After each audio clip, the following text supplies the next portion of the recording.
Buen día, en este video mis compañeros Sergio Cruz y Daniel Torres, estudiantes de Tecnología en Sistematización de Datos, y yo, Paula Hernández, estudiante de Tecnología en Construcciones Civiles, vamos a hablar sobre cómo realizar Camilo, trate de no adecuadamente hacer un tanto ensayo de ruido. laboratorio. A lo largo de este video vamos a hablar sobre cómo realizar correctamente el título, los objetivos, marco teórico, aparato experimental, procedimiento, datos experimentales, análisis, conclusiones y bibliografía que se deben tener en cuenta al momento de realizar el ensayo. Al final de este video vamos a dar un breve ejemplo de un ensayo de laboratorio que se realizó anteriormente por unos estudiantes de física mecánica de la Corporación Universitaria Uniremington de Cúcuta.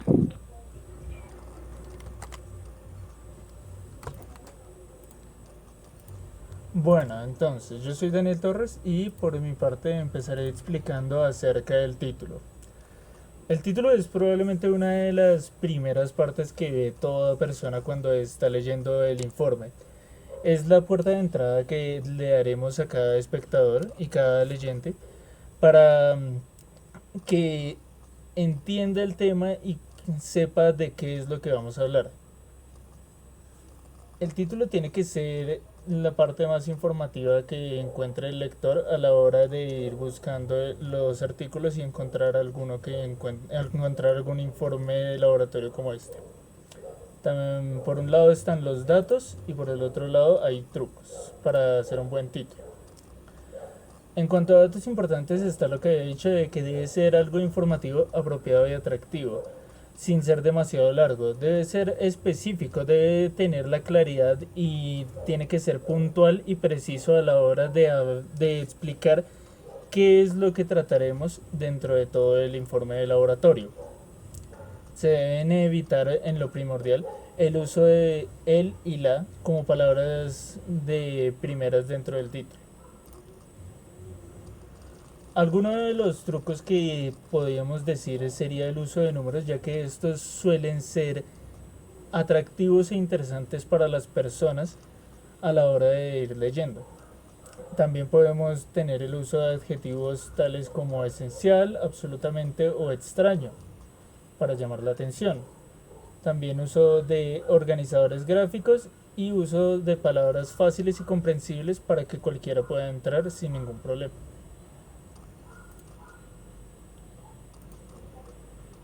Bueno, vamos a continuar hablando sobre los objetivos. Entonces, los objetivos en un trabajo o en una investigación son las metas que aspiramos conseguir mediante el mismo trabajo. Asimismo, tenemos en cuenta estos objetivos para que más adelante y durante todo nuestro ensayo pues se puedan cumplir. Asimismo, podremos sacar una conclusión de este trabajo. Para los objetivos tenemos que tener en cuenta que debemos expresar dos tipos de objetivos. Los primeros que serían objetivos generales y lo que serían objetivos específicos. En el objetivo general, la idea principal de este objetivo general es resumir y presentar la idea central de este trabajo. Como decía anteriormente, este objetivo general debe contener lo que es la hipótesis o el problema que será investigado en el trabajo, asimismo como la delimitación del tema. En los objetivos específicos debemos tener en cuenta que estos son los que se encargan de presentar de forma detallada los resultados que pretendemos alcanzar a través de esta investigación. Estos objetivos específicos deben describir las etapas de la búsqueda en la secuencia de la ejecución y también debemos relacionar en estos objetivos específicos el objetivo del trabajo con las particularidades con una mayor delimitación.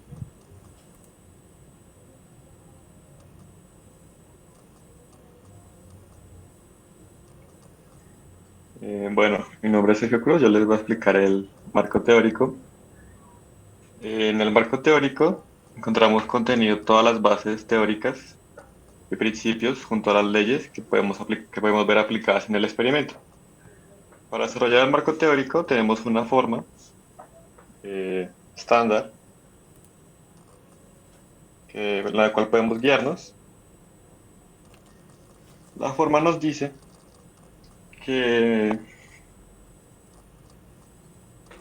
en ese apartado debemos poner todos los fenómenos físicos que podemos llegar a tratar durante el informe del laboratorio. Lo acompañamos junto a las definiciones teóricas y las fórmulas que nos representan el fenómeno, donde podemos encontrar las variables, las constantes. Eso lo tratamos como parámetros y de esos parámetros nos permiten recopilar, analizar y comprender todos los datos que podemos llegar a recopilar en el laboratorio.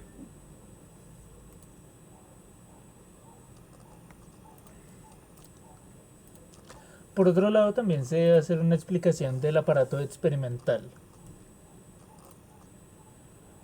Aquí hacemos referencia a todo equipo que hayamos utilizado dentro del experimento.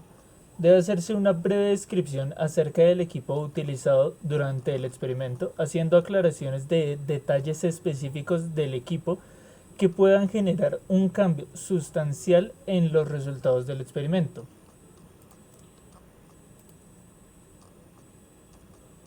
Se deben especificar datos de todo el equipo que lleguemos a usar, como el nombre, el modelo, la capacidad y antecedentes que sean relevantes, ya sean equipos tan sencillos y básicos de todo experimento como un cronómetro u otros más específicos.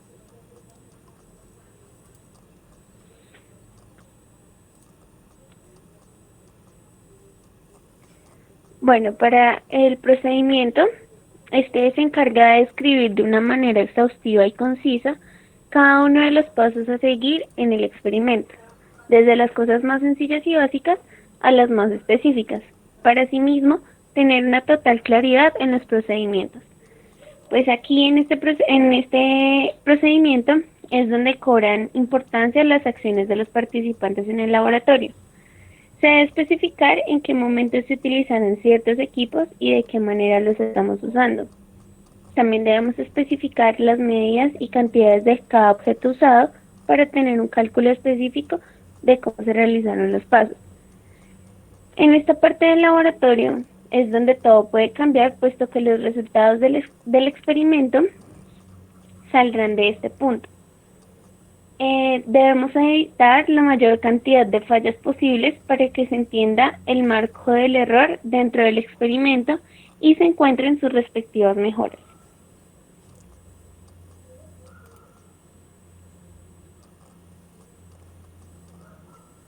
En el apartado de datos experimentales encontramos todos los datos que podemos recopilar durante la realización del experimento. Podemos ver que encontramos, ya sean resultados positivos o negativos, un primer avistamiento de lo que podemos saber si la hipótesis va por buen camino o no. En los datos experimentales podemos ver la actuación de la metodología que escogimos para realizar el experimento, las variables que estaban en juego al momento de realizar la experimentación. Por lo cual tenemos información y datos. La información es la manera en la que vamos a nosotros mostrar todos los datos que recopilamos durante el experimento. Podemos apoyarnos con gráficas o tablas para que el lector pueda ver de manera más concisa todos los datos reflejados con sus respectivas variables. Lo ideal con las tablas es no tenerlas seguidas para que no sea muy pesado a la hora de leer el informe. En los datos podemos ver todas las variables que entran en juego al momento de realizar el experimento. Tenemos las variables, como pueden llegar a ser el tiempo, la velocidad, la aceleración, los materiales, el procedimiento que se usó y la forma en que se muestran los resultados. En las variables podemos ver y descubrir qué factores están afectando a realizar el experimento. En los materiales es importante tenerlos en cuenta, ya que dependiendo del tipo de material que estemos usando, podemos llegar a obtener un resultado u otro. El procedimiento de igual manera, si aplicamos una metodología u otra, los datos llegan a variar y los resultados hay que saberlos mostrar de manera correcta con sus respectivas mediciones para poder evidenciar totalmente la veracidad de los datos.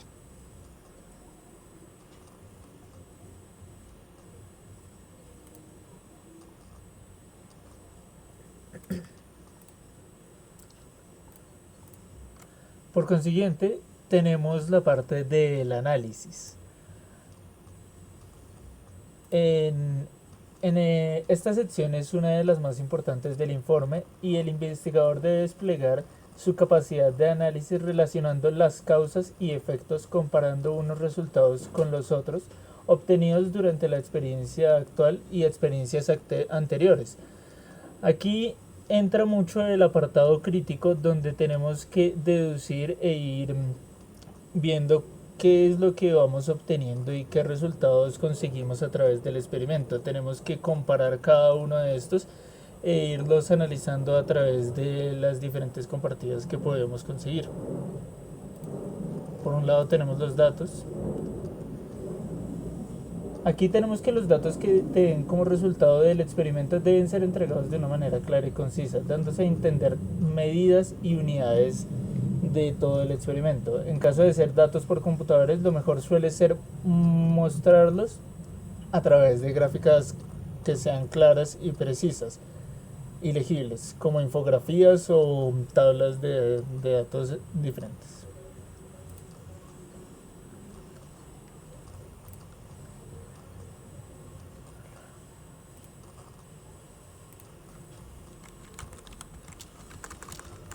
Bueno, ya para finalizar, están las conclusiones. Entonces, como podemos ver,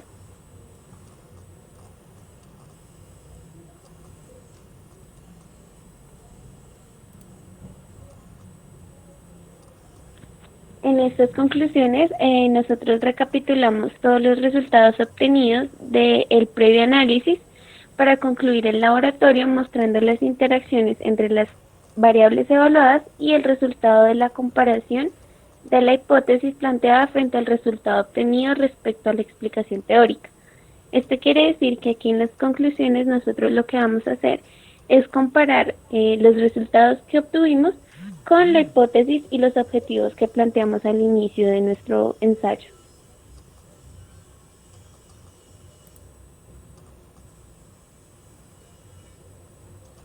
Para concluir el experimento, debemos terminar con la parte de la bibliografía, en la cual informamos al lector de todas las referencias que utilizamos para desarrollar el experimento. Pueden que solamente hayan sido utilizadas para redactar el ensayo o como material de consulta. Bueno, en la bibliografía encontramos su función y sus partes. ¿Cómo funciona la bibliografía? Tenemos que esta ayuda a que el lector sea capaz de constatar que los datos que se muestran en el experimento sean verídicos, permitiéndole acceder a las fuentes originales donde se extrajo la información que se reflejó en el experimento o que se usó para demostrar la hipótesis. En las partes de la bibliografía encontramos cómo esta debe ser organizado para exhibírsela al lector. Encontramos que debe ser organizada en orden alfabético, iniciando por el apellido seguido el nombre del autor, con a continuación la obra que estamos citando, la editorial y por último terminamos con la ciudad y el año en el cual se publicó la referencia que estamos usando.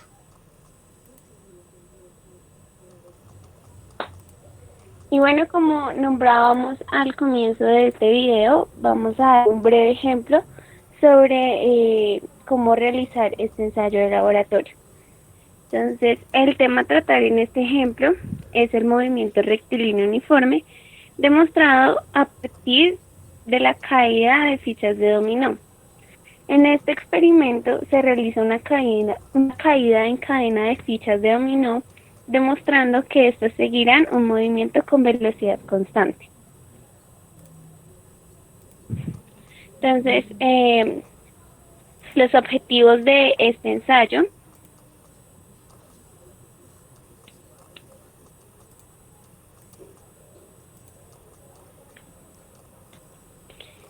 como objetivo general tenemos demostrar la posibilidad de un movimiento rectilíneo uniforme, Esto a partir de los análisis que hagamos más adelante. Como objetivos específicos, pues primero tenemos descubrir cómo depende la velocidad de una reacción en cadena consistente en una hilera de fichas de dominó en cadena sucesiva. Segundo, relacionar la velocidad en función de la presión existente entre ellas y la altura en que se aplica una fuerza constante sobre la cara lateral de la primera ficha. Y como tercera y última, medir la dependencia de la rapidez promedio con la que cae una hilera de fichas de dominó con respecto a la variación de la separación entre las mismas.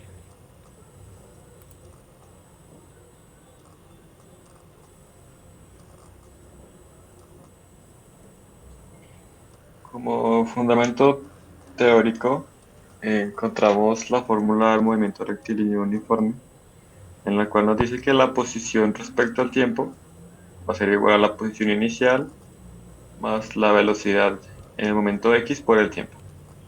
Para eso también debemos establecer que la aceleración va a ser cero, ya que el movimiento va a ser uniforme, por lo cual no va a tener cambios en su magnitud. Por lo cual podemos decir que la aceleración vamos a trabajarla como una constante.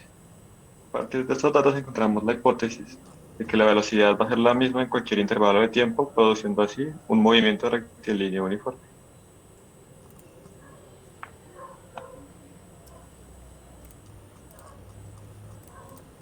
En cuanto al equipo de trabajo o lo que llamaríamos aparato experimental, la verdad es bastante sencillo. Realmente es un experimento que lo único que necesita es unas fichas de dominó que sean del mismo tamaño y una superficie plana para posicionarlos uno detrás de otro. Ah, también necesitamos un metro para medir la trayectoria que todos los dominos van a realizar al ir cayendo y para asegurarnos de que cada uno de estos esté a la misma distancia uno del otro. Aparte de esto, también necesitaremos un cronómetro con el cual mediremos cuál es el tiempo que se demoran en caer todos los dominos y realizar la trayectoria.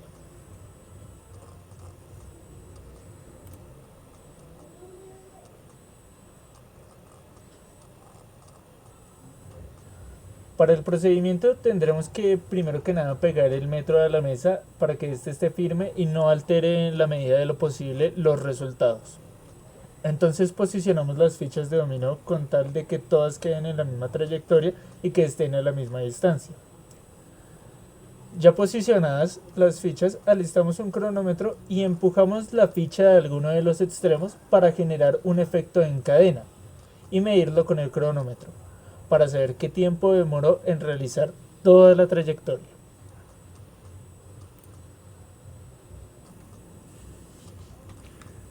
Al momento de realizar el experimento podemos recopilar los datos y el análisis. En los datos podemos ver que al realizar en un rango de 90 centímetros dividido en series de 30, colocando 9 fichas en cada rango, para la primera prueba, al botar todas las fichas demoran 1,5 segundos en realizar toda la trayectoria. Luego hicimos la prueba con 30 centímetros y 9 fichas, demorando medio segundo. Seguido, para constatar que no sea coincidencia, se realizó la prueba con 18 fichas en 60 centímetros, demorando 1 segundo, lo que nos demuestra que siempre demora medio segundo por cada 30 centímetros. Con estos datos procedemos al análisis. En el análisis podemos ver que el tiempo en realizar la trayectoria de 30 centímetros es medio segundo, con lo cual podemos llegar a deducir ya la distancia que sea, se denota que la velocidad de caída de las fichas siempre será constante.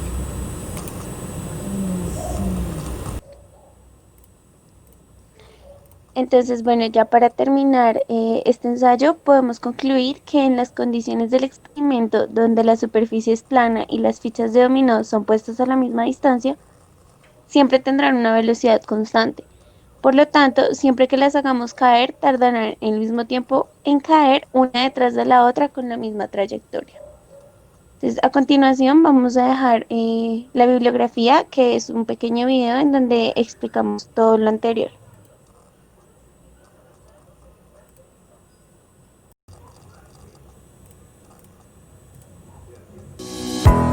Movimiento rectilíneo uniforme. Las propiedades que un movimiento debe cumplir para decirse que es rectilíneo uniforme son las siguientes. La aceleración es cero, al no cambiar la velocidad de dirección ni variar su módulo. Por otro lado, la velocidad inicial, media e instantánea del movimiento tiene el mismo valor en todo momento.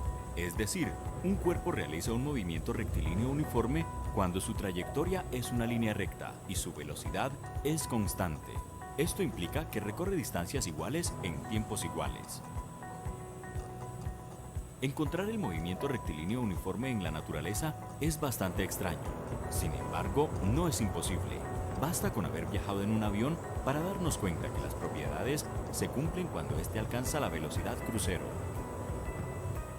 Para realizar una demostración de cómo se cumplen las propiedades de este movimiento, utilizaremos un juego de fichas de dominó, una superficie plana y un metro de sastrería.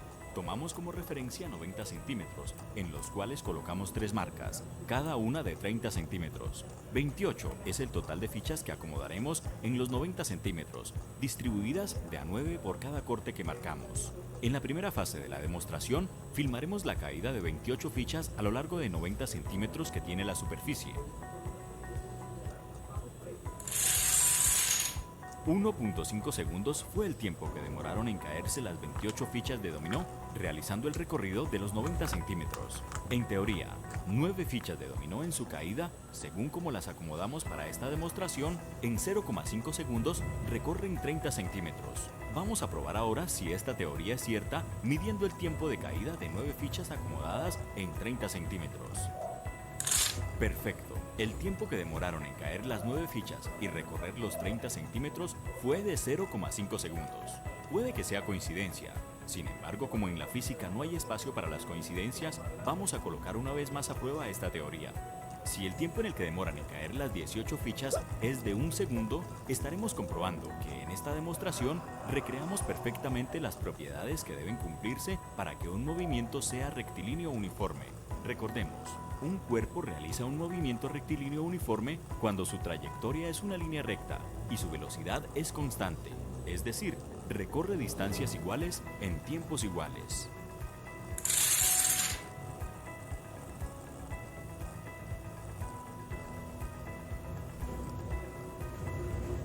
Perfecto. 1 segundo fue el tiempo que tardaron en caer las 18 fichas recorriendo 60 centímetros en la superficie plana.